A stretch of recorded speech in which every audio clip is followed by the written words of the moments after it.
know where to begin tonight. It's the HIAC Wrestling Podcast.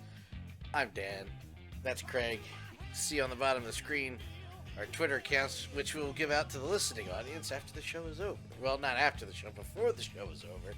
My bad. But, man, it's been a heavy day today. It has been a heavy day. I told Craig not to look at the actual list yet because I wanted to kind of read the reaction, get his reaction on live. So we're gonna see what goes on. But yes, so the news was I'm just gonna get right into it.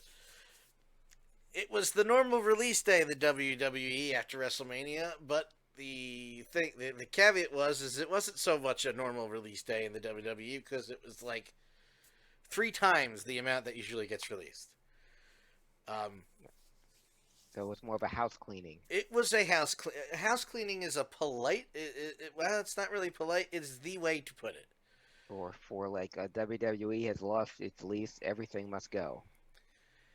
We'll talk. Well, yeah, we'll get more into that in a second. On how I feel and how you feel and how others feel. As Sox is here in Twitch, very good. Hey, Sox. Glow Sox is in the house. We'll talk about, because I have a lot of feelings and opinions from multiple angles, and saying just this sucks does not cover it. But I have the list here. Okay. I'm bringing the list up in a second. It's a long one. It's just gonna load slowly because I'm doing a show and I can't pad for time. Yeah. What's happening? Because I have because then I have a contradictory, not a contradictory, but a return story to tell about that after we talk about this. So here we go. This is producers, referees, and I think this is a full list. I might have missed 1 or 2 here or there, but this is what I think. Okay. This is the list. Kurt Angle. What? Aiden English. Drake Maverick. Kurt Hawkins. Carl Anderson. Luke Gallows. What? Heath Slater. What? He's got kids. He's got kids. EC3. Eric Young. Leo Rush. What? We're not done yet. Lance Storm. Shane Helms. Fit Finlay. Scott Armstrong. Pat Buck. Sarah Stock. Sean Davari. Billy Kidman. Mike Rotunda. Mike Chioda. The referee, Mike Chioda? The same. Since 1989, he's been employed there. Sarah Logan. Devon Dudley. And one Eric Rowan. I might have missed a few here and there. Hello, Harry. Yes, it is the Craig Lagan show in your dreams, pal.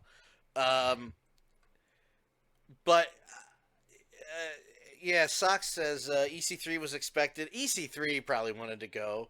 Oh, yeah, I forgot one of the names. Rusev. Rusev's on Rusev Day of all days? Yes, Rusev is gone as well. He gets released on Rusev Day. Hey, Jamal's here too. Aaron's here. Harry's here. Hey, Jamal. Hey, Aaron. I'm beside myself. Yeah. I same. We'll talk about. I'm not going to go for the full list, but you got the list in your head. You know who was released. Yes, as said in the chat, curse word. It's a big expletive there.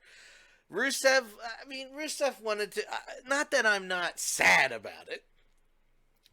Rusev was, ever since the tank, he was mishandled and through terrible BS of storylines, he probably wanted to go. When this is done, whenever we can get people hired at other companies and they could run again, you know what I'm talking about, after the pandemic's over, Rusev will have somewhere to go. EC3 was getting paid, but they had nothing for him either. Yeah. Mike Chioda's been there since 1989. Sarah Logan, they did just what a blunder that was. Well, the whole sanity stable. Yes, You exactly. had that in your lap, and they could have been what the Shield was, and they totally botched that. Aiden English, in all honesty, I thought was already gone. No, he was an Um, announcer. I guess he was doing announcing. I yeah.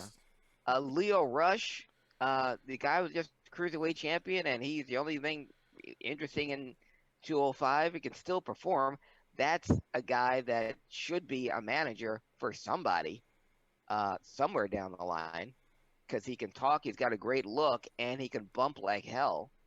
Yeah. So hopefully, I was hoping where he would be used best would be in WWE, but obviously he's going to be used somewhere else where the way he should as a heel manager. Same thing with Drake Maverick. That guy's got uh, heel manager written all over him. He could be another Jimmy Hart to me. Drake Um, Maverick's video post release was when I was like, wow. He was, beside himself. He was upset. Leo Rush had a sure. very good Instagram live, and let me just um, he was a locker room cancer. Doesn't matter. Just shut up. Shut up. You're not there. Be quiet. Stop taking things on the internet as the word. I saw a report that frickin' frack on this website that has three. Nobody knows. Nobody's ever heard of this pro wrestling site before. You must be terrible. The only thing that kept me invested into Bobby Lashley was Leo Rush. Leo Well, Rush. Yeah. Lana kind of had me invested, but that's for different reasons. Yes, as Harry said, as far as Rusev, Lana, no Lana. Yeah. Rusev probably. Some of these were, I assume, were asked for. Um, Yeah, Rusev probably was, but still they dropped the ball. This guy was oh God, they undefeated did. for a year. Oh yeah. Oh, the drop the ball. A- Drop the ball doesn't begin to describe what they And did with then Rusev. he Not works even. his way back up. He loses the weight. He puts the boots on. He doesn't wrestle barefooted, which I know Vince hates, but he puts the boots on and he reinvents himself. And he's over to the moon with Rusev Day alone. So he does that all by himself, and the fans put him over because they love it. They love him, Yeah. and they still drop the ball. Yeah. Why couldn't you put a belt on him then, I or don't keep know. him in a semi main event and or in a upper uh, level face?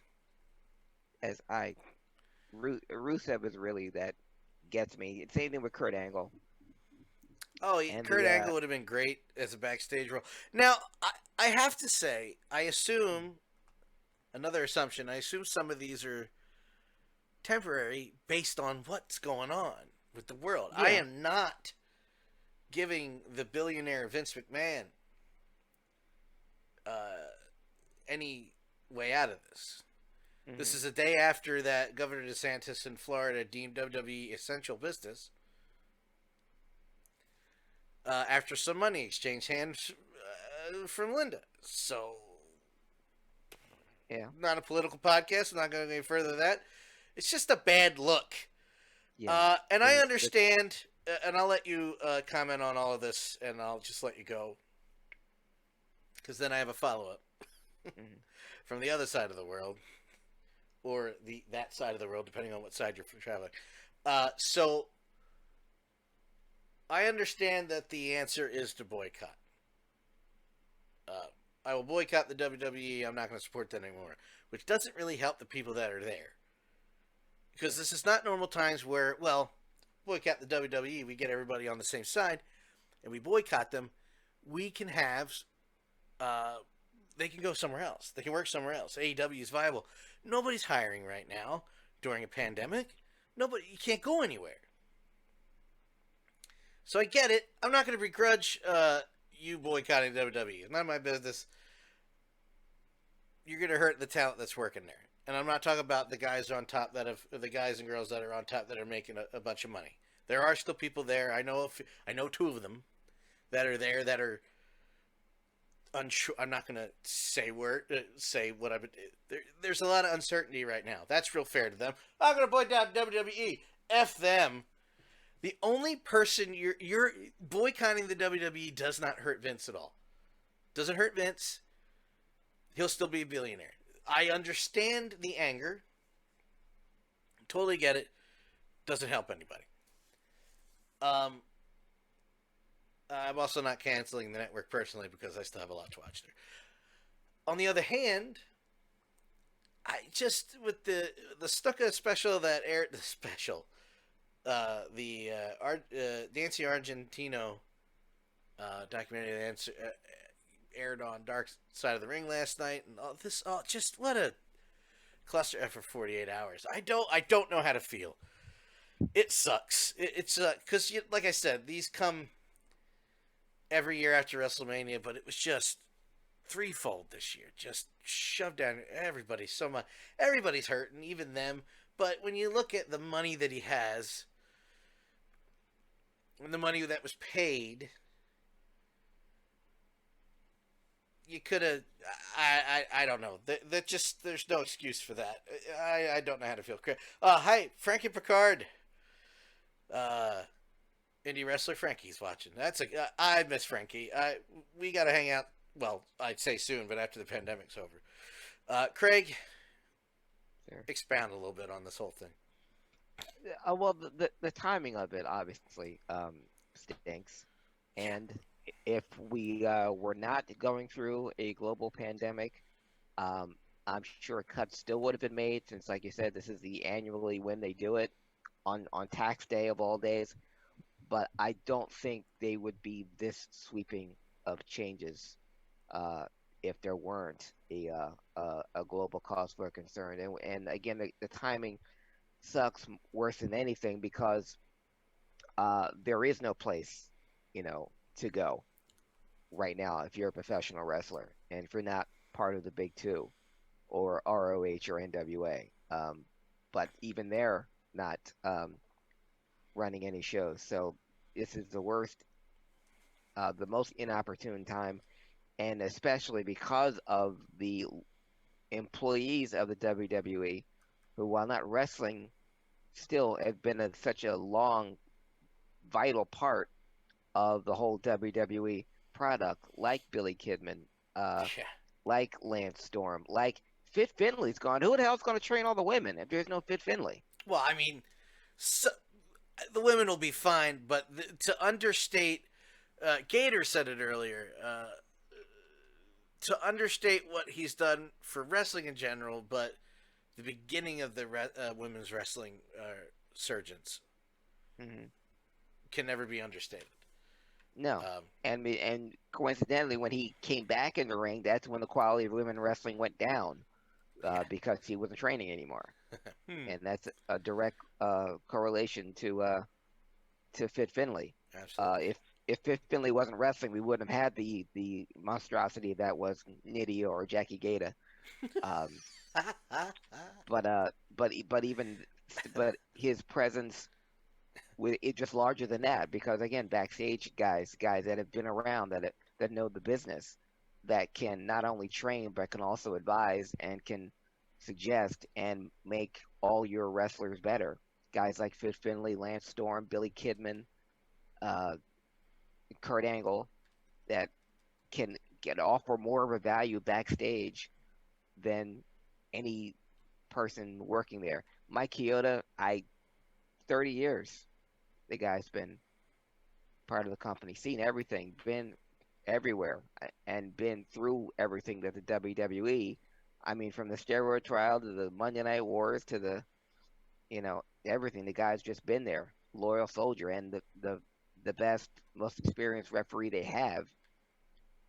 Um, I thought if anyone, he would be the one you keep.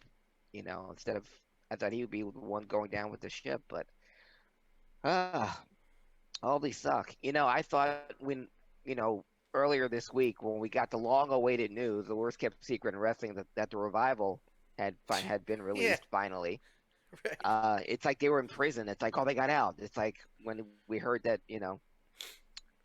uh, it was like when Bobby Brown got out. It's like, oh my God, he's finally out. I knew it was one of these times. I knew one of these days. And you know, it the revival is depressing and disappointing and disenfranchising and dismayed, and I'm disconsolate and um, Other D words. dis and disemboweled, and yes, and my you can't see my cat Amber here. He's hiding her head in shame and in sorrow for the livelihoods that were lost on this day. So the counterpoint to that was over in Japan.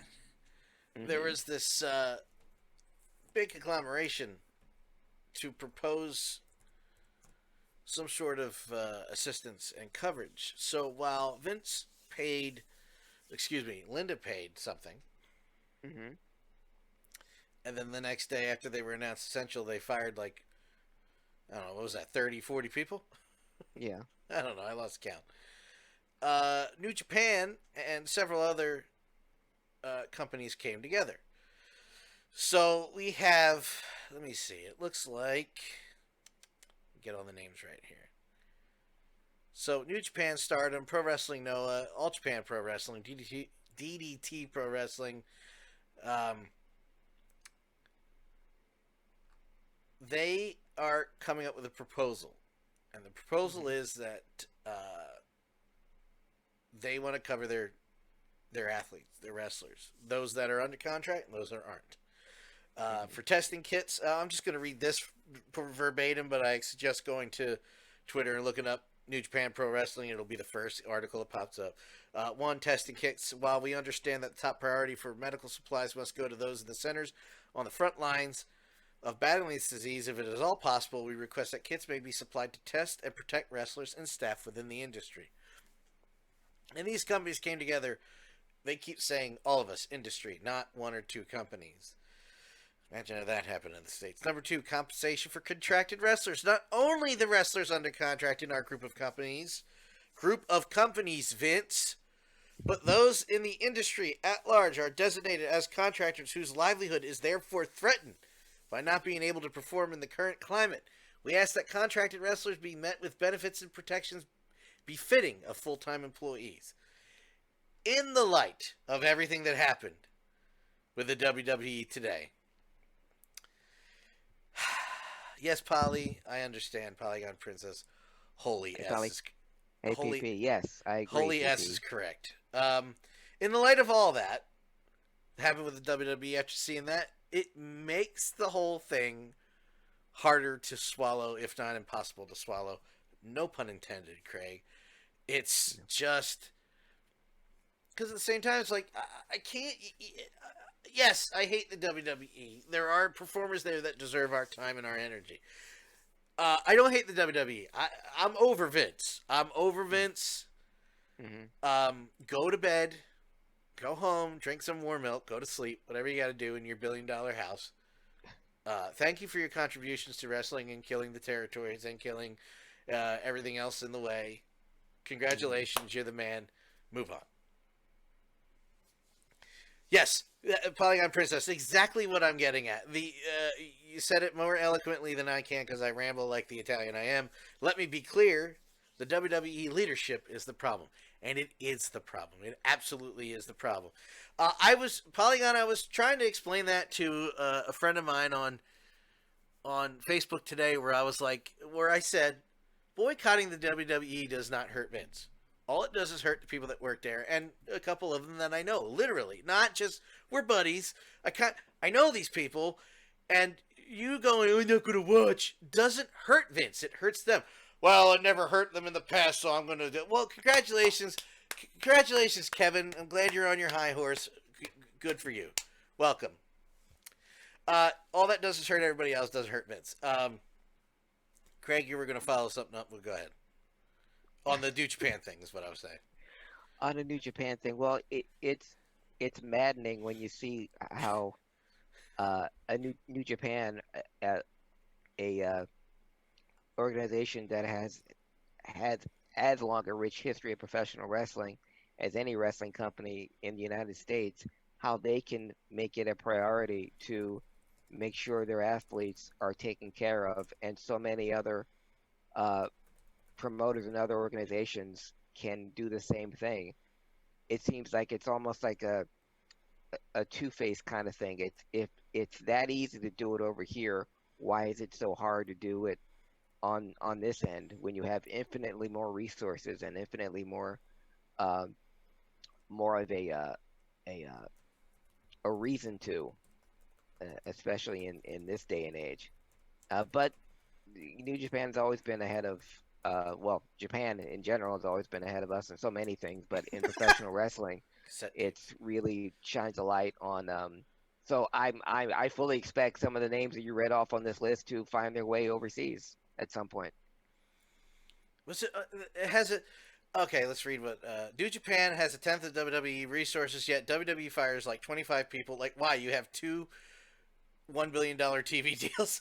That's what I'm saying. Like, I don't. Yes. By phenomenon. Mm. That's what I don't. Uh, Again, it's especially infuriating when you see all this that happens in the states. Why can't we get anything right?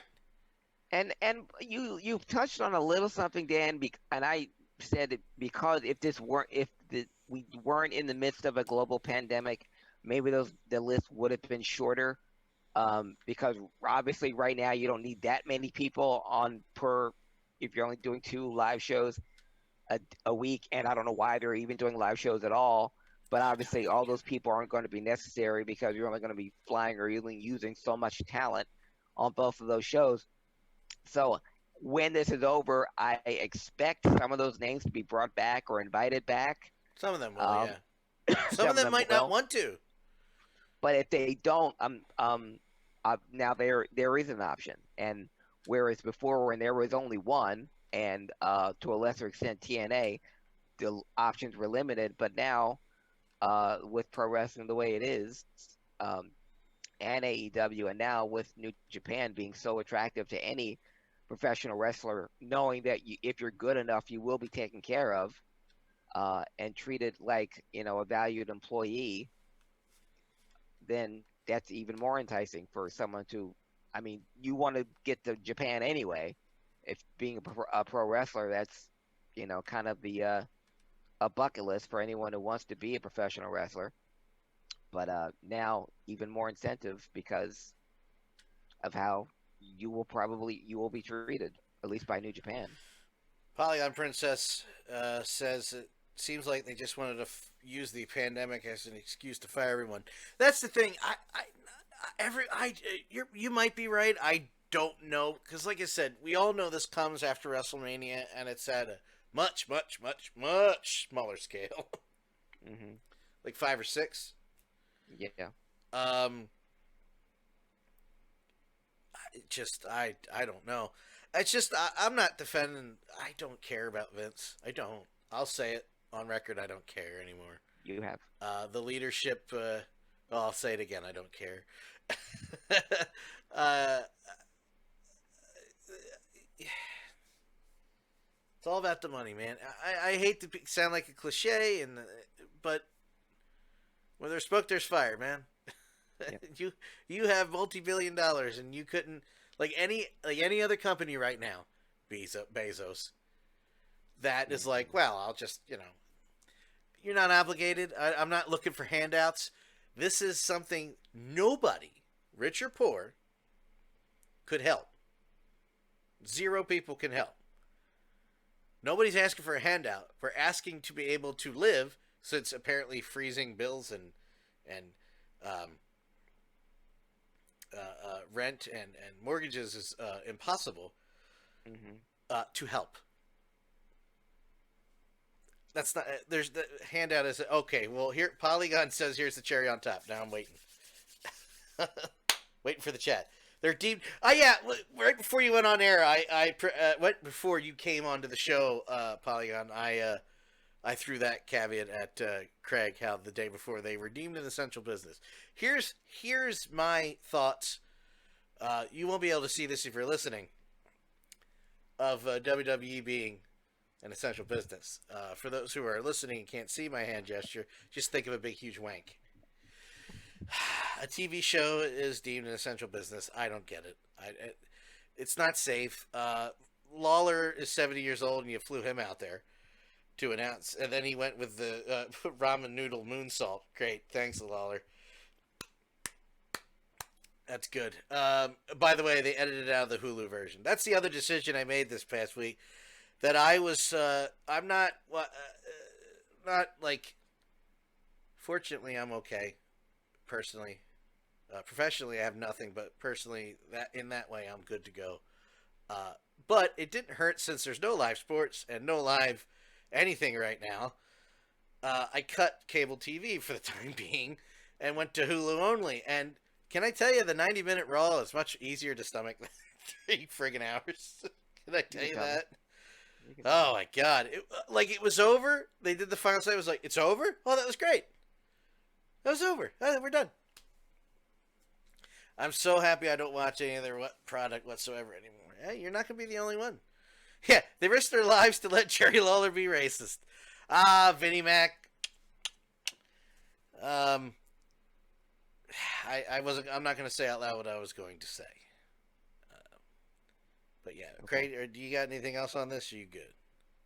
I'm not good about the situation. There's so Well, no. many people that are out of a job, but uh, it's it's tragic. And the whole WWE being essential is even more tragic, putting more lives at risk. But Florida, so that's all I have to say about that. It's Florida. Did you want to discuss Dark Side of the Ring last night? And the other question I had: Did you see the Broken Skull sessions with Steve Austin and Ric Flair? I did not see the Broken Skull sections. No.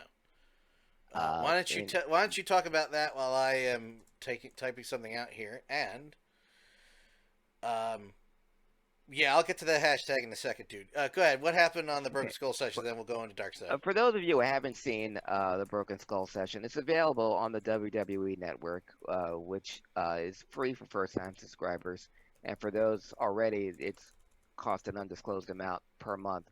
But the only thing that the documentary series that they have, Ruthless Aggression, is definitely worth watching. Uh, if anything, just for the inaccuracies.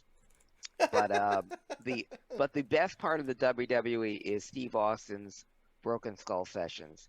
He talks with people that obviously he's friends with, which makes the interviews that much more comfortable because he knows the people that he's talked to and the people Right. he's talked to thus far. Uh, Bret Hart, Undertaker, Big Show, and this past week, Ric Flair. They went for about 2 hours. Uh, I'm I'm sure it was edited, but I don't know where it was. But they talked Oh, sure.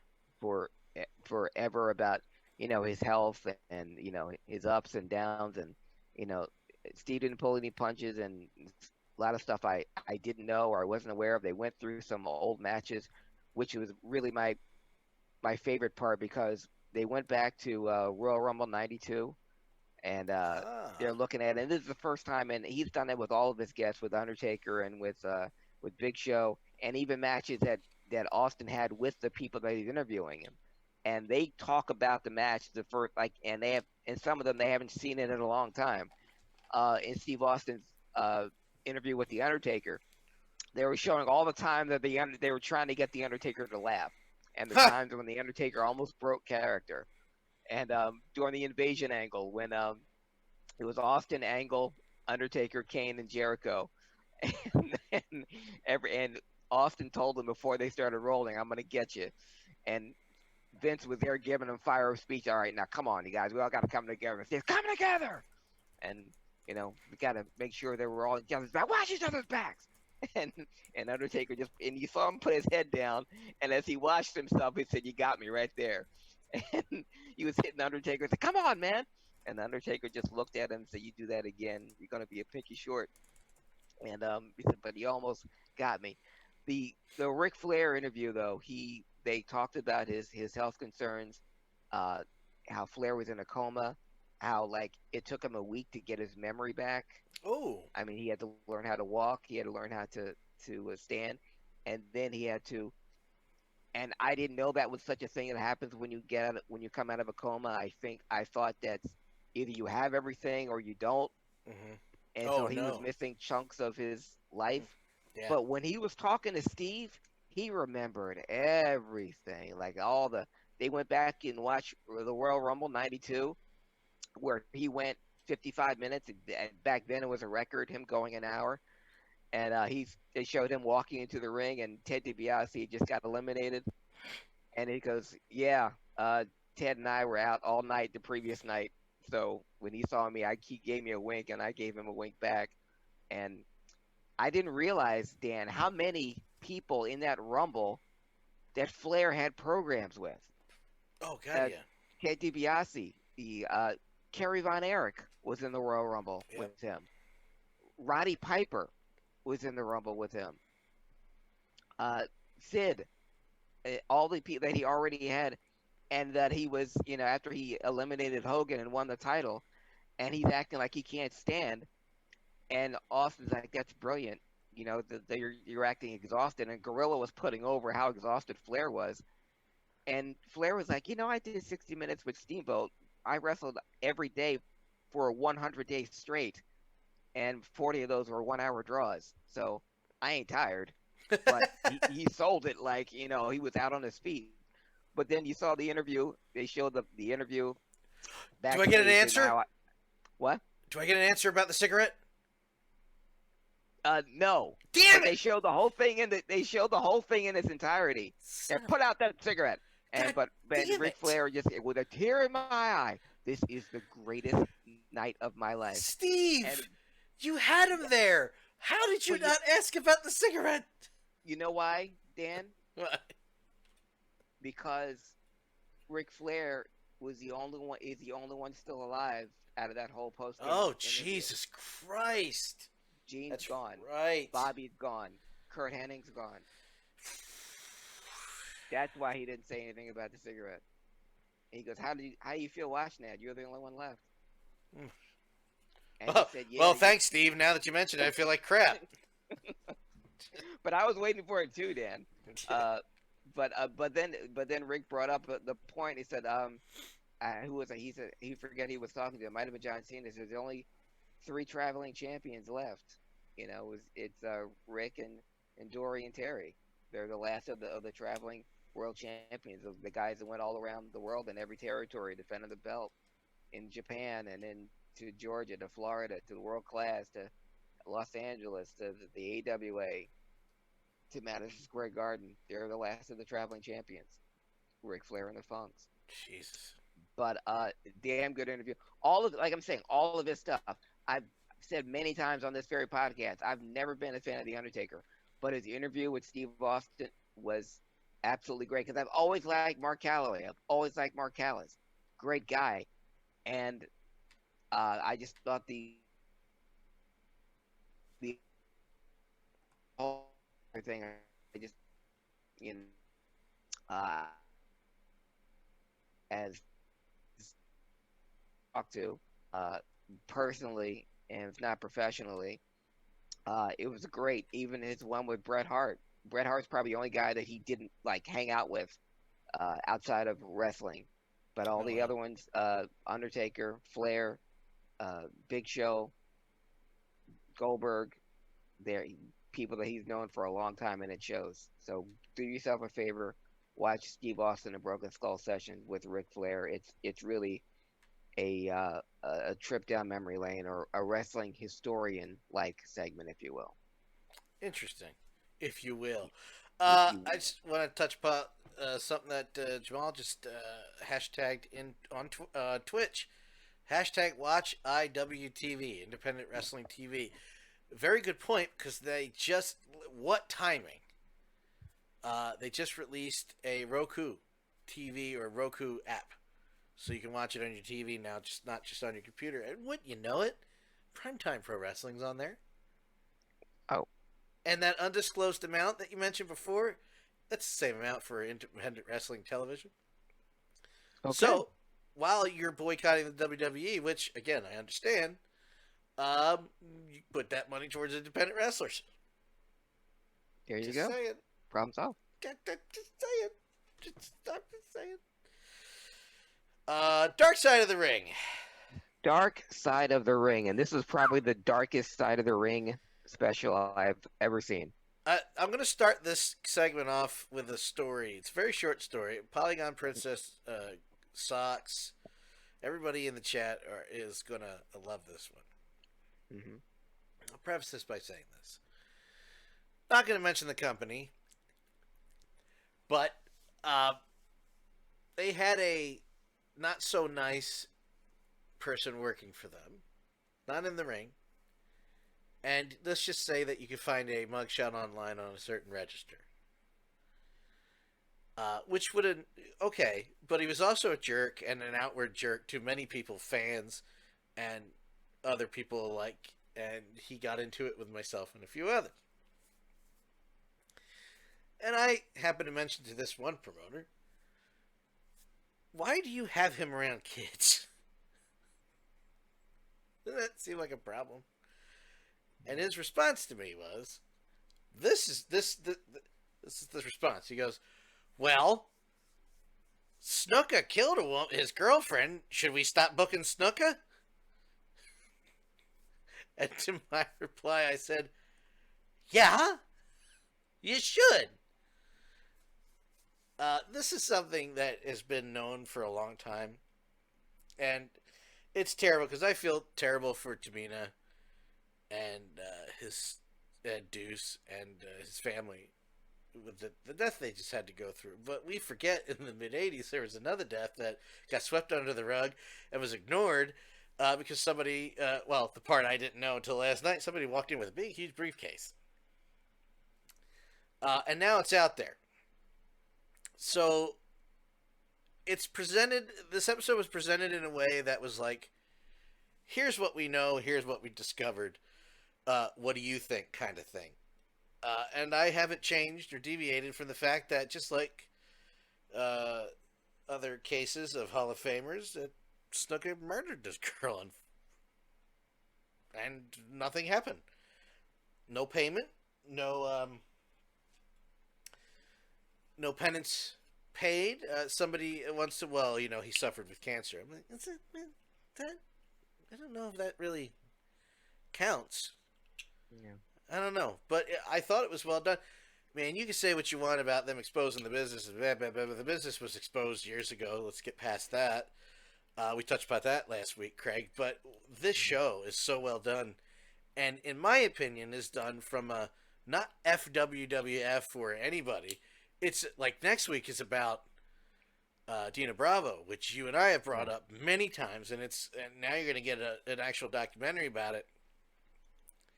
The show's just very well done, and it opened. Unfortunately, it opened.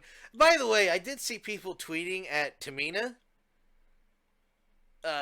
after the show was over or during the show.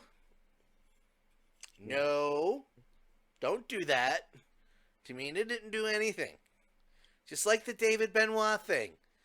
Don't tweet David. David didn't do anything. But the sins of the father. Yeah. So on and on. Yeah. But anyway, your thoughts on it? Again, very well done. There has not been one Dark Side of the Ring that I have not, and I keep them all on DVR, because even if it's a subject I'm not interested in, or even if it's something I thought I knew, I still watch it because there's so many moving parts and different opinions. And this was something because I lived in this area when it happened, and when the wrestlers would go to Allentown to do their TV tapings, and Snuka spent a lot of time in Pennsylvania, Philadelphia, in the Northeast area when he was the number one star in the WWE, even more so than the world champion at the time, Bob Backlund. That made the paper down here in the Inquirer. Yeah. And it was just that a woman found dead in Jimmy Snuka's hotel room. And even when I would go to the Spectrum and run into the same fans that I would always run into at the Spectrum, they said, "Did you hear about Snuka?" "Yeah." Heard about, the woman found dead in his hotel. And we were like, Snuka just came to his hotel room and there was a woman that was dead there. That's kind of the way it was presented to us. Like he just happened upon this woman in his room that was dead. And we said, well, he probably killed her. I said, yeah. And then nothing happened. I knew that Mr. McMahon had something to do with it. I did, but I didn't know about, and I assumed that it was a briefcase full of something that got Jimmy, or got, don't, I'll take care of this kind of thing. But I didn't know the full story. I didn't know that, how long they had been a couple. I didn't know she was 23, I didn't Dan. know that either. That was just incredibly tragic. That she was that young and they've been together for that long, and like her whole life was over just like that, and that there was no follow up from the autopsy, or that the autopsy wasn't made public. I'm so proud of the people involved that they didn't let it lie, and I'm also still incredibly saddened and frustrated that this family never got justice, Mm. never got uh, some type of, or even more outraged that they were offered $25,000, um, for the death of their daughter. Um, Is she worth $25,000? no, not even 25 million. This was a life that your man, took from my daughter, and there was no, again, no justice, no peace, no reciprocity. He was mentally, they deemed him mentally unfit to stand trial. He died 10 days later. Um, I mean, I get it, but yeah, you had the previous 30 years to do something about yeah, yeah. Um,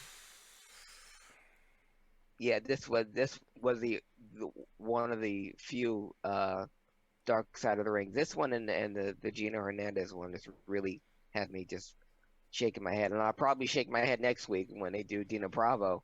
But it's just so, the senseless, and the never getting an answer, or for this family never getting closure.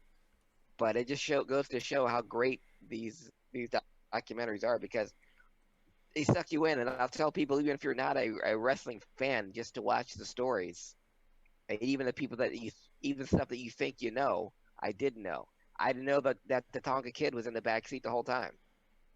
it. Exactly. I had no idea he was there. Well, he And I know blew. He they kind were of blew there. that alibi out of the water, didn't he? Yeah. He was like, "What? No."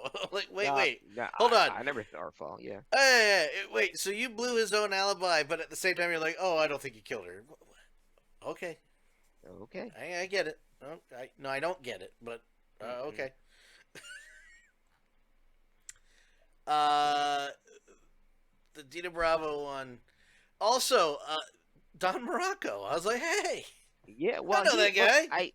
the one thing I was looking, and the one thing I love about these documentaries, or what I love about Dark Side of the Ring, is the uh the never, like, I didn't see the pictures of Jimmy, like, backstage, or with the like, never before seen photographs. I was really hoping. I mean, they showed all the WWF clips, which were amazing. They're in 82, 83 when he first got there. I was really hoping to see some Portland wrestling clips, or him in Texas against Bruiser Brody, because if you thought the Superfly Sleepy was doing the WWF, he was doing it from, like, across the ring. Yeah, He laid Buddy Rose down in the left corner and went to the opposite turnbuckle on the opposite side of the ring and still nailed him.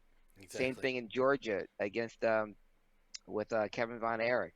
Uh, and just incredible, or just any of the Mid Atlantic stuff. I was hoping to see some of that footage, but he and Don, when he said, we in Hawaii, they were a tag team in Hawaii, so they knew each other well, which is why Don Morocco selfishly didn't want Snuka to get arrested, because they were the biggest feud in wrestling, and they were selling out Madison Square Garden. They sold at the Spectrum when I went to go see there, and every type of match they said was cage matches, strap matches.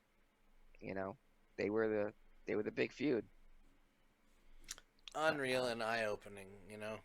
hmm Well, I mean, now that everybody sees it, everybody saw it now. yeah. You know what I mean?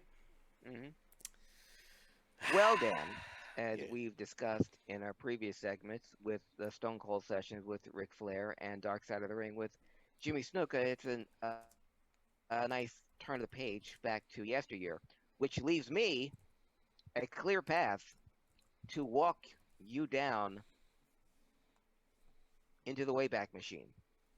Gentlemen and ladies, I'm going to take you back into a time where territories ruled the professional wrestling world, where contracts were made with a handshake, where titles were called belts, and when the universe were called wrestling fans, and when sports entertainment was indeed referred to as professional wrestling. Ah. This is the Wrestling Historian.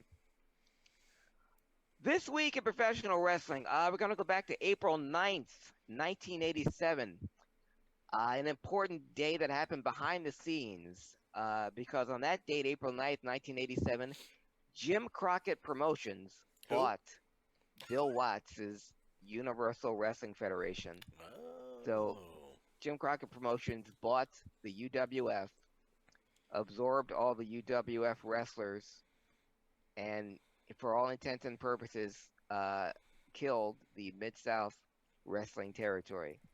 The Mid South territory under the helm of Bill Watts birthed some of the greatest wrestling superstars, some of the greatest angles, and some of the greatest box office numbers in Yeah. wrestling history. Yup. Under Bill Watts, Ted DiBiase first turned heel. Junkyard Dog became a major box office star, the biggest drawing card in the South outside of Dusty Rhodes and Jerry Lawler. The That's Freebirds, right. the Yeah. Midnight Express, and Rock and Roll Express feud started in Mid South. Jake the Snake Roberts got his big break in the Mid South. Hercules Hernandez, Hacksaw Duggan, Butch Reed, Terry Taylor all got their big breaks in the Mid South. Some of the greatest angles of all time took place in the Mid South. Jim Cornette became Jim Cornette for all intents and purposes in the Mid South. Oof. And but this uh, when it was absorbed by the NWA and when Jim Crockett Promotions made it official April 9th, 1987, that pretty much put an end to uh, the Mid South, which would be the UWF. But when the UWF was bought by Jim Crockett and all the UWF guys were jobbed out, go figure, to all the NWA guys, uh, Mid South was no more. So that was a big part of in wrestling history. April 10th, 2000, Daniel, um, a very this was a day that set forth an incredible series of events. But April 10th, 2000, in Denver, Oh at, w, God. at WCW Monday Nitro, you already know what I'm going to say. Son of a bitch. Yeah. Uh, Eric Bischoff and Vince Russo returned to WCW, presumably to bring it back to glory. Jeff Jarrett was in the ring, and he talked about Vince Russo, about it being an old boys network, Oh. and Eric Bischoff joined him, and they were going to bring in a new blood, and then they proceeded to vacate all the titles. Yeah. So everyone who was champion was no longer champion, just like that. You took the belts off of everyone, and I was going to start a new direction. I remember the one where Sid's the world champ, and he challenges Sid to bring him his title. Or Sid's like, or he tells Eric tells Sid, "Bring me your title, dude. What, you not understand what I'm saying? I said all titles are vacant." And he says, "Oh, you come down here and make me." And Bischoff's like, "Okay." He goes down.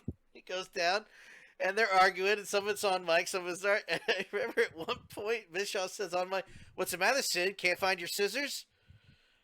Yeah, let's call back. Yes. Oh, you're off. Go ahead. Sorry, my producer needs to walk by the camera and she doesn't want to be on. Yes, and you see his Sid go. You see Sid go. What did you just say? And he goes. I said, "What's the matter, Sid? You can't find your sisters?" And he says it twice. Yeah. Let's see, reference for those you don't know, Sid Vicious Oh had a man. very publicized fight with Arn Anderson where he brandished a pair of scissors.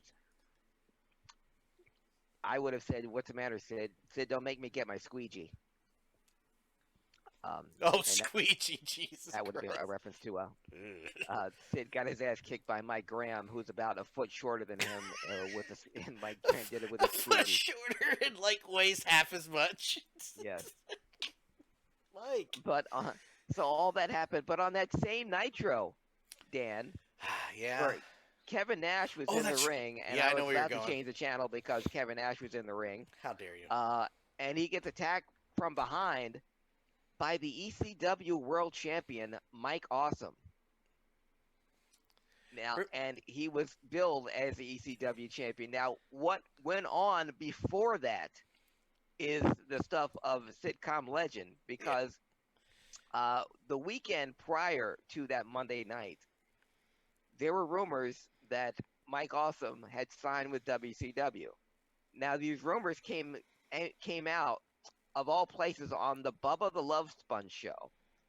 Now, Bubba the Love Sponge, hardly a credible source, but he's had many wrestlers on there talk about stuff behind the scenes and stuff that, a lot of people don't know. He's a friend of the wrestlers, and whenever anyone goes by in Florida, they invariably stop by Bubba the Love Sponge show. And Bubba said on his show that he heard Mike Awesome had signed with WCW. Now, enough people listen to, again, he's hardly a reliable source, but enough people listen to Bubba the Love Sponge to think there's some type of credibility. So this gets back to Paul Heyman in ECW. And that weekend, there were supposed to be some ECW shows with Mike Awesome as champion. Mike Awesome didn't show up. And he claimed he had transportation problems. And that caused Paulie to worry. So Saturday night in Buffalo, when Mike Awesome was supposed to defend the ECW World Championship, and he didn't hear from Mike Awesome because he heard that Mike Awesome had signed with WCW because he didn't have an ECW contract, Paulie produced a 3-page signed ECW contract signed by Mike Awesome, and not wanting to get this happen again, he signed other wrestlers right there in the locker room to a contract with guarantees and everything. And Paulie, from that time, from Saturday, the 8th, all the way up until hours before Nitro, he was faxing copies of Mike Awesome's ECW contract to all the staff at WCW. Even one copy went to Ted Turner himself. And Eric Bischoff, wow, he was going to publicize Mike Awesome on the show, but fearing some type of legal action, he kept his name off of the marquee.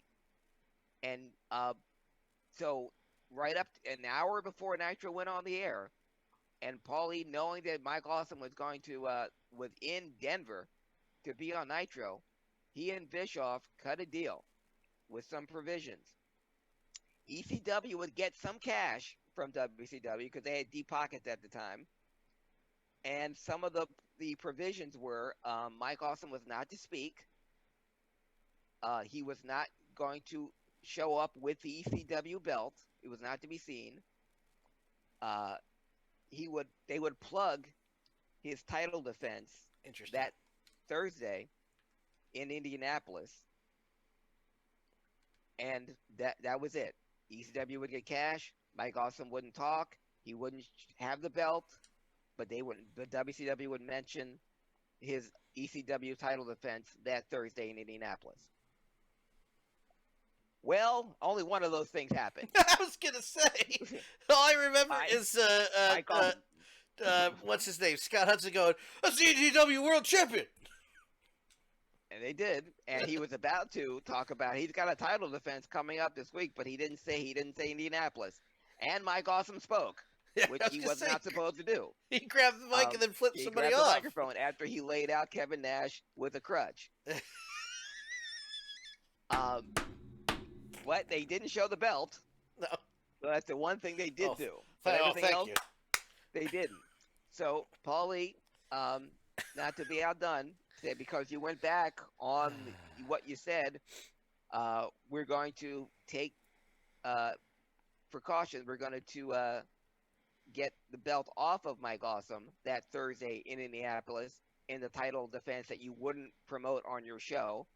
So for the first time, WCW and ECW worked together to get the belt get the ECW belt off of Mike Awesome, and which would be done later on that week on April 13th, with the caveat that Paul Lee would get to pick who would take the belt off of Mike Awesome. So that all that took place April 10th, 2000. April 11th, 1963, Daniel, Buddy Rogers, who was mentioned in the Dark Side of the Ring with Jimmy Snuka. I had no idea that that's why Buddy Rogers was taken off of Jimmy Snuka's detail, because Snuka was such a raging cokehead that he didn't want anything to do with him. Buddy was like, "I'm done." Yeah, didn't know F that. that. Well, that self-same Buddy Rogers, 20 years earlier, April 11th, 1963, he was officially awarded the WWF Championship belt, because they as the world champion in WWA are their own company, them being Vince McMahon Sr., Toots Mondt, Toots. to start the Worldwide Wrestling Federation, Toots. and Buddy Rogers with Toots won tournament, and get this real bill that he was the first Worldwide Wrestling Federation heavyweight champion. But on April 11th, 1963, he was awarded the WWF Heavyweight Championship belt, a title that he would not hold for that long, but his first time recognized champ was April 11th, 1963. April 11th, 1995, a very interesting tournament took place. The Rock and Roll Express defeated Dick Murdoch and Randy Rhodes in an 8-man tag team tournament to crown the new NWA Tag Team Champions. Now, the NWA Tag Team titles had been vacant for 19 months. How could an NWA Tag Team Championship be vacated for 19 months, you say? Well, I know you didn't say anything, but I am thinking it. Well, the WCW left the NWA in September of 1993. The champions at the time, the last NWA champions, trivia question, were Arn Anderson and Pretty Paul Roma. So the best horseman ever. Yeah, the worst horseman ever. So when they were no longer, they were the WCW Tag Team Champions. They were no longer the NWA Tag Team Champions. The NWA Tag Team title was vacant for 19 months, and the Rock and Roll Express won the tournament, an 8-man tournament, and one of the teams they beat was Chavo and Hector Guerrero. The teams they took on in the Mid-South, callback, back in the Mid-South territory days. Callback. But they won the title, Dan, on this date, April 11, 1995, in the Sportatorium in Dallas. Ooh. In the world-class homestead where the Rock and Roll Express never wrestled. Oh, interesting. They were never in world class. I just assumed they were at one point. They were not. The Rock and Roll Express only appeared where the Fantastics were not. The Fantastics were in the world class with Midnight Express, but the Rock and Roll Express never wrestled in world class. That makes Yet sense. they won their 5th NWA Tag Team title in the Sportatorium. That same date, April 11th, 1997, Big Van Vader, there to promote his match with The Undertaker, strangled the host of Good Morning Kuwait and was unavoidably detained in Kuwait. That's one of the things I wanted Steve Austin to ask The Undertaker during the Stone Cold, the Broken Skull sessions with The Undertaker. Because if you watch that clip of Vader standing up and throttling the interviewer, The Undertaker doesn't move. He sat there the whole time. He never breaks. He never breaks character. Oh, God damn it. Justin's watching. He just doesn't move. Justin America, shout out. Hi, guys. Hope Craig is well and Dan is treating his beatus. I don't have diabetes. He's an idiot. Anyway. Yeah, but that took place, that choking of the host of Good Morning Kuwait took place April 11th, 1997. Vader was detained and was eventually let go. But not before that took place. April 11th, 1999, Dan, WCW Spring Stampede took place in the Tacoma Dome in Tacoma, Washington. And but drew 17,700 people. Yeah, it was a good show. It was a big show. Huge house Uh, for 1999. Yeah, finish your thing and then I'll do my little WCW. And the main event, DDP won the WCW Heavyweight title over Ric Flair, Hulk Hogan, and Sting. Who was the referee? That would be one Macho Man, Randy Savage. His return with one gorgeous George the Third. Yes, Second. Maestro Miss was Elizabeth gorgeous George the and Third. Woman were both in the corner of Kevin Sullivan for that card. Well, they were. Woman was gone, and Elizabeth was with Luger at that point. Yes. Because Sullivan was gone, I think, by '99, or he was on the booking committee. He wasn't on TV. Here's the weird thing about that show. So they don't. I don't remember an announcement coming that WCW Nitro was getting a facelift. The week before is when DDP came back, and all of a sudden he's heel, and he fights Hogan in Toronto. It's the same day that Bret Hart did the bit with Goldberg with the Shield. Yeah. So they tear apart the Nitro set, not thinking anything of it. The next week, all of a sudden, new WCW logo, which was horrible. The Star Trek logo, as I call it, the Next Generation logo. So everything changes, and they just say, okay, well, Sting's coming back. Sting comes back at the end of that Nitro, points to the video walls, and it's just Macho Man's voiceover announcing the main event the week before the show of what Spring Stampede's going to be, and I will referee. And I remember, I love watching that match, because, I mean, it's Flair, Hogan, Sting, and DDP. I mean, it's not going to be a stinker. But it's Sting's first match back. Now, I had heard later that he actually had some house show matches to get the ring rust off, but he looked like $1 million. Hogan had his knee injured.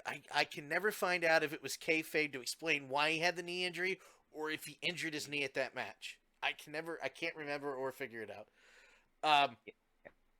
And then Macho Man, as Flair's cut DDP in the figure four, Macho Man goes to the top, hits the elbow on Flair, and then lets DDP get the win. It counts to 1, 2, 3. One of the most bizarre finishes I've ever seen.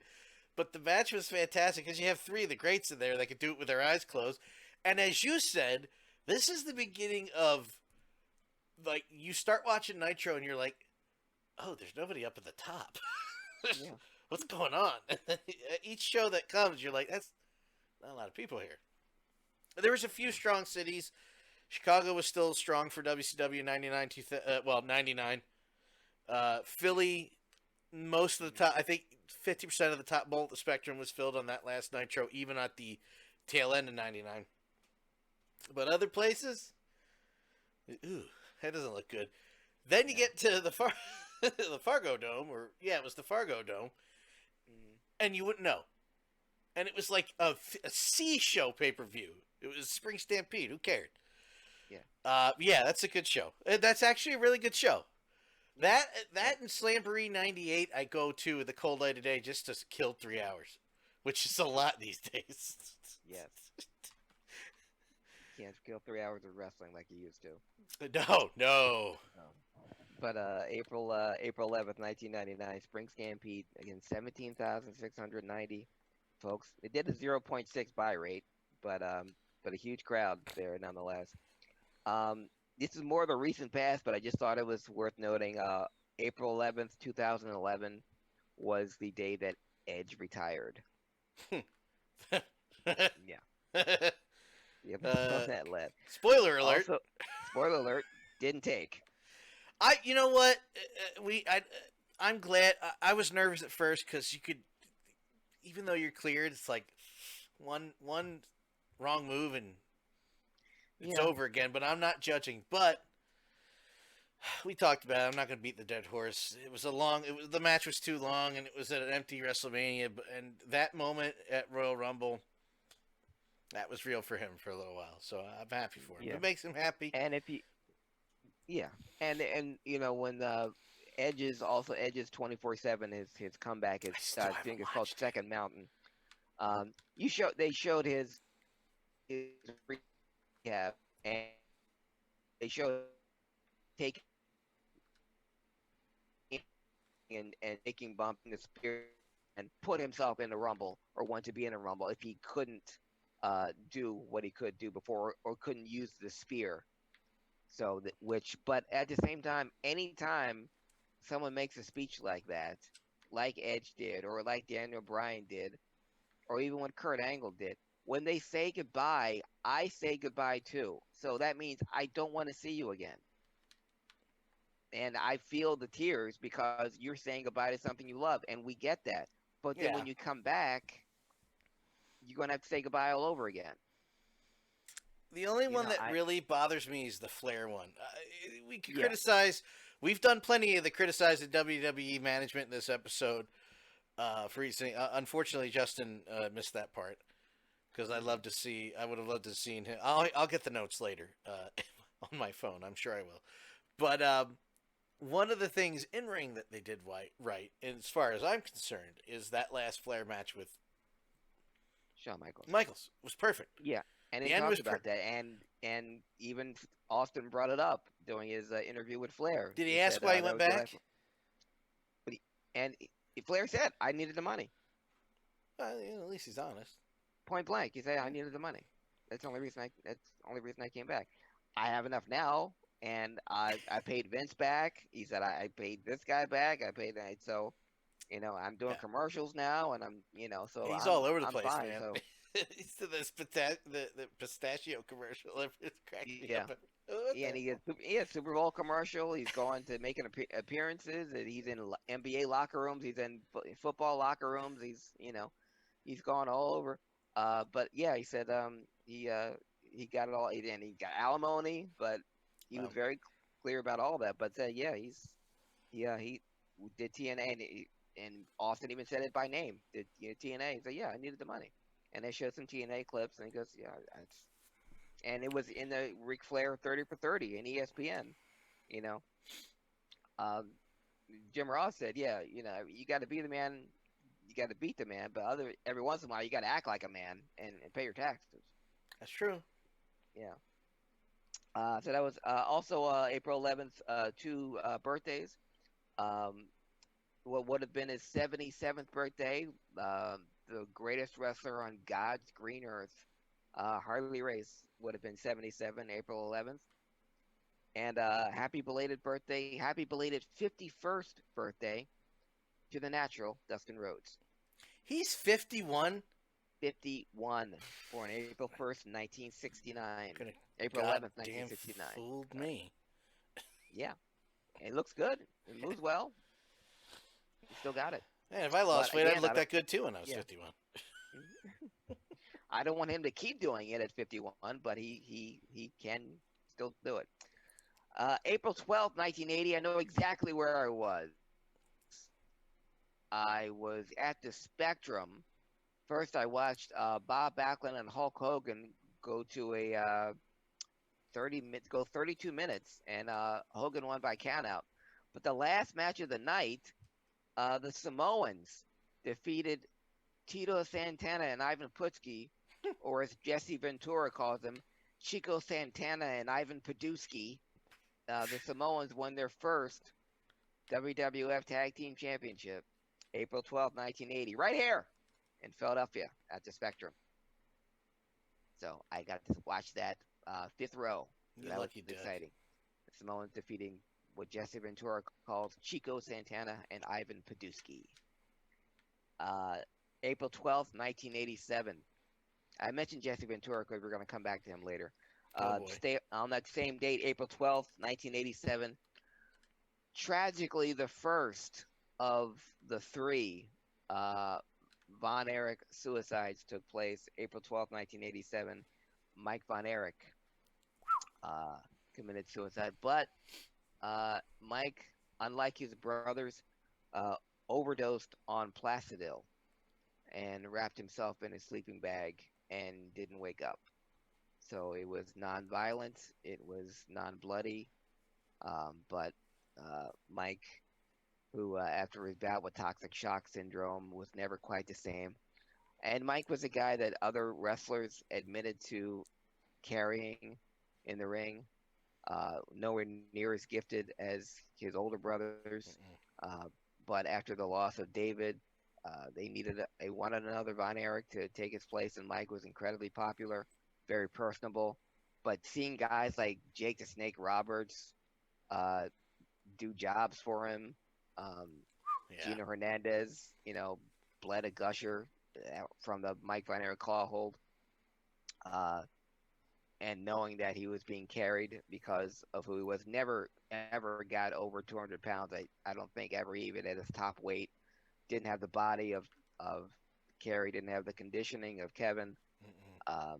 but was incredibly popular and one of that probably the most liked of the Von Erichs. But That one. he was never the same, and was only 23 years old That one. when we That said, one kind of bothers me from a family perspective. That he would make him get back in the ring.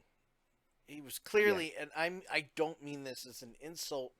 He was damaged after he got sick. oh yeah, Damaged yeah, badly. Um, the brain, the body was just, and and it was even more sad, Dan, that you talk to him on interviews. He was talking about going back into the ring and being NWA champion. It's like you really been I mean, it really showed how indoctrinated he was in the Von Erich, where I call it the Fritz Manifesto. yeah, You're going yeah. to be you're going to be a wrestler and you're going to be NWA champion. It's like I'm sure he told that to every single one of his sons. And it's I'm like, sure he but meant it, but yeah, maybe one of you could, but not all of you can. mm-mm. But Mike never stopped believing that he was going to be, even after, again, he wasn't right mentally, wasn't right physically, never, you know, like I said, was never 200 pounds a day in his life. He couldn't cut it. But yeah, April 11th, 1987, said goodbye to Mike Von Erich. April 13th, a landmark date in wrestling out behind the scenes in wrestling. The aforementioned Jesse the Body Ventura, Dan, on April 13th, 1994. Now, this is a WCW announcer, Jesse the Body Ventura. But on April 13th, 1994, Jesse Ventura was awarded $809,958 in videotape royalties and another $8,625 in merchandising royalties for the use of his likeness in 90 WWF home videos. What? I've never heard of this. You didn't know this? I don't. Yeah, I'd never even heard of it, or maybe I don't remember it. I have no When he recollection of this happening. left WWF, there was already a lawsuit pending. One of the reasons why he left, because when the WWF, remember all those Coliseum home videos they were shoving down everyone's throat? Yeah, That slightly. I still Ventura, hear the commercials in my head. yeah, that Ventura was doing commentary on, like the first three WrestleManias, and all the other ones that he was doing commentary on. Well, Hogan, Mr. T, Roddy Piper, even Cyndi Lauper got royalties from that WrestleMania. But guess who didn't? Oops. Jesse Ventura did it. How did they forget Jesse? His voice is And all even over every package. exactly, and there's an asterisk to this, because even I remember even on WCW they alluded to, and I think either Gene or Chris Cruz, Crispy Cruiser, said, "I'm here Oh, with I hate that guy. Jesse Ventura, and Jesse, you're a wealthy man these days." He goes, "Yeah, let's just say I got a lot of money." So that's when it was settled. But Jesse, for his likeness, name and likeness, he was awarded $809,958 in videotape royalties and another $8,625 in merchandising royalties. But because Ventura never signed a contract indemnifying the WWF from paying him for his commentary work. If you look at those tapes now, or even on the WWE network, those matches that he commentated on, you don't hear his voice at all. What? They edited him out. Of WrestleMania and stuff. Yep. I've never gone back to watch the first WrestleMania or two, so this is like Disney Plus changing Star Wars for the third time or fifth time again. Yeah, they paid him his money, and then effed him off. Yeah, and they edited it out. Vince is such an asshole, man. Like, come on. You're blowing my mind tonight, man. I don't remember that ever happening. I don't doubt you. I know it's fact, but I have no memory. When Jesse left, he said he wanted to. He had gotten royalties from his doll. Sure. He had gotten royalties from his ice cream pops. Other thing, but when it came to his videos, like Hogan got a deal, Mr. T got residuals. Again, even Cyndi Lauper, Piper, all got from WrestleMania 1 residuals, and from all the other Coliseum home videos. And Jesse said, when I leave, I want to be owed that. And it's like, I don't think so. He took him to court, and it was settled while he was in WCW. It's amazing. And I mean, it made ESPN. It made the local transactions. Like when an athlete signed a different contract, there was Jesse Ventura's name under miscellaneous. Jesse Ventura awarded $800 so dollars from the WWE from his name for his likeness for all the for 90 videos that a WWF had him on. But if you look back on it now, no Jesse Ventura during commentary, which is a damn shame. That's blowing my mind. Yes. But also a very important date. We're staying on April 13th, Dan. And you'll notice the theme here. April 13th, 1997 was ECW's first pay-per-view. Barely legal. Right here in Philadelphia. If you remember behind the documentary, not Beyond the Mat. Shadows. Yeah, Beyond the Mat. One of the first of the great wrestling documentaries. You remember the great speech that Paul Lee gave to all the wrestlers backstage before they went on, and people were ready to run through a wall for him for ECW's first pay-per-view. An amazing card. I remember the Eliminators completely jobbing the Dudleys. I think that was a match where Bubba Ray broke his ankle on the total elimination. Rob Van Dam was substituting for Chris Candido, and he defeated Lance Storm, and Lance Storm got booed out of the building for giving Rob Van Dam a really weak chair shot, which now would be very acceptable, but by ECW standards, it was like a love tap. Yeah. And RVD even saying backstage that he was the best one there, and it didn't need to be anyone's substitute, namely Chris Candido's. It was the first time Taz and Sabu wrestled each other after being kept apart for a full year. Excellent booking. There was their first match.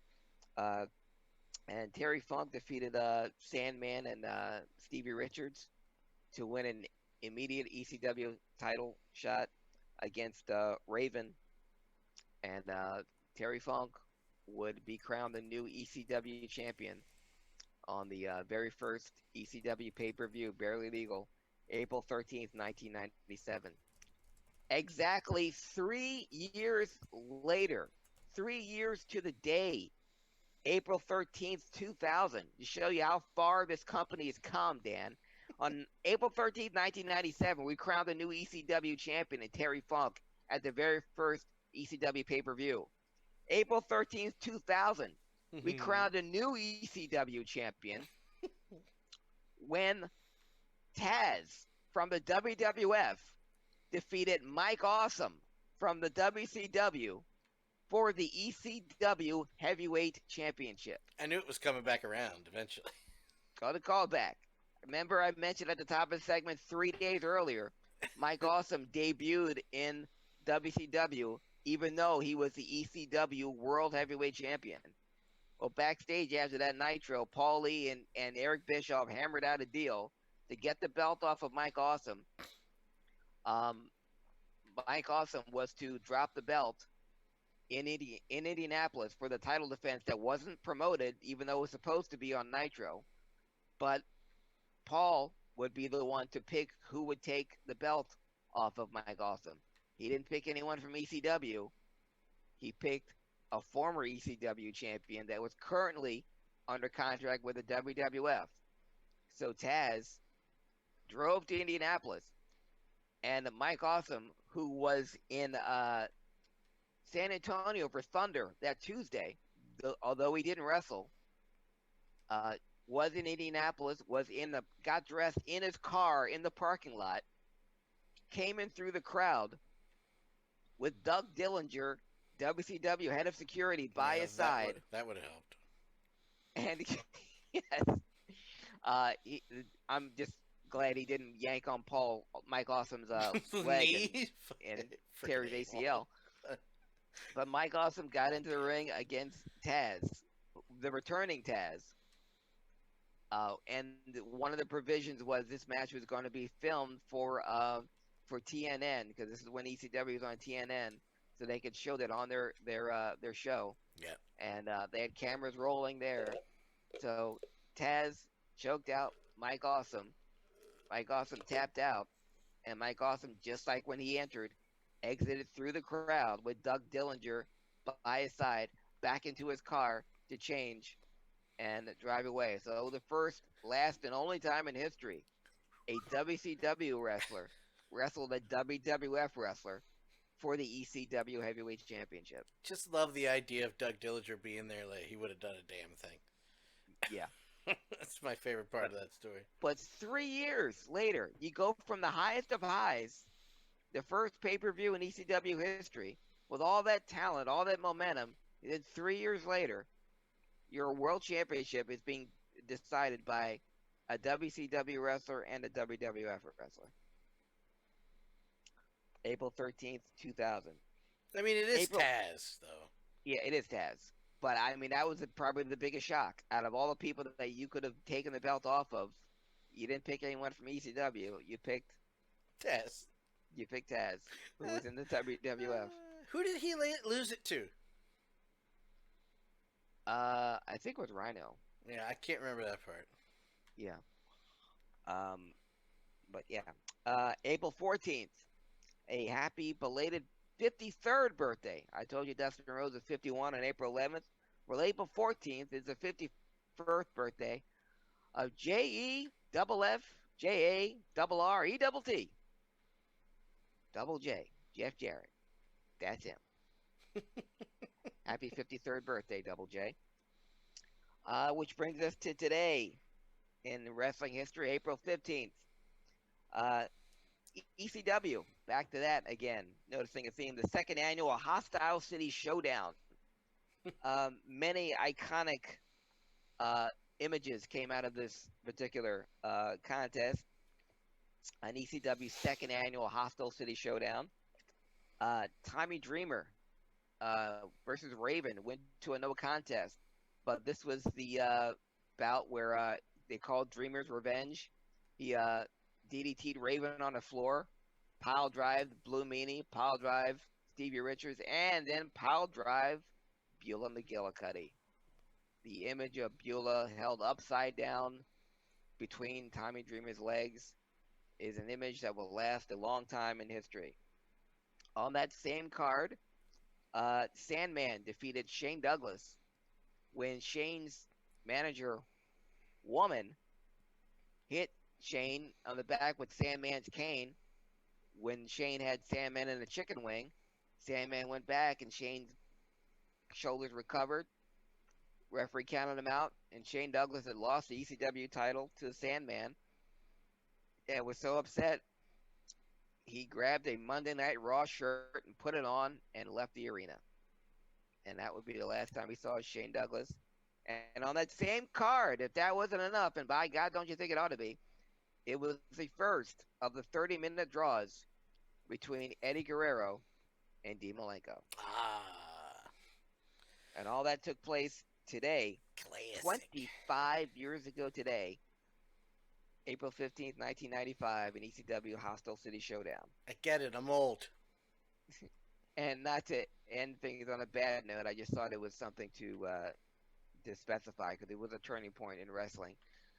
April 15th, 1996 was the night that Brian Pillman fell asleep driving his Hummer and ran into a tree trunk and flipped his car. And that accident would land him in a coma for a week and would shatter his ankle to the point where it had to be fused together in a fused position. And that effectively ended his wrestling career.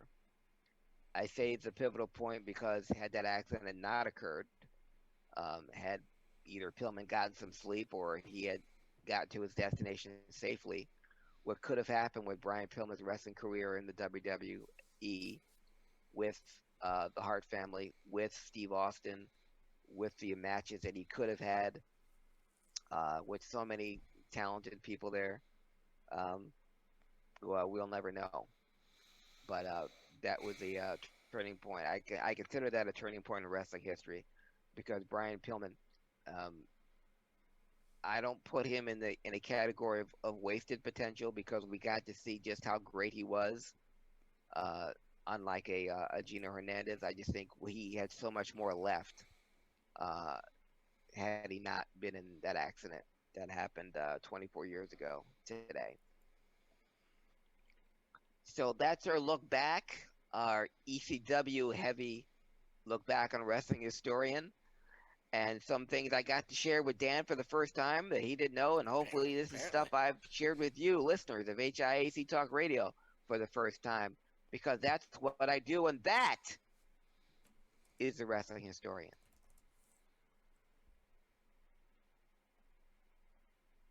Hang on 1 second. End this popsicle. Good stuff. Thank you, sir. And Can you hear me okay? yeah, you only dropped out once. It was almost seamless. It's fine. Okay. It's not bad enough to like I lose you, but we get the gist Mm-hmm. for the 3-4 seconds you're out, and it's not like you're dropping out completely, and it's like, well, we're fucked now. Mm-hmm. We're just gonna end the show.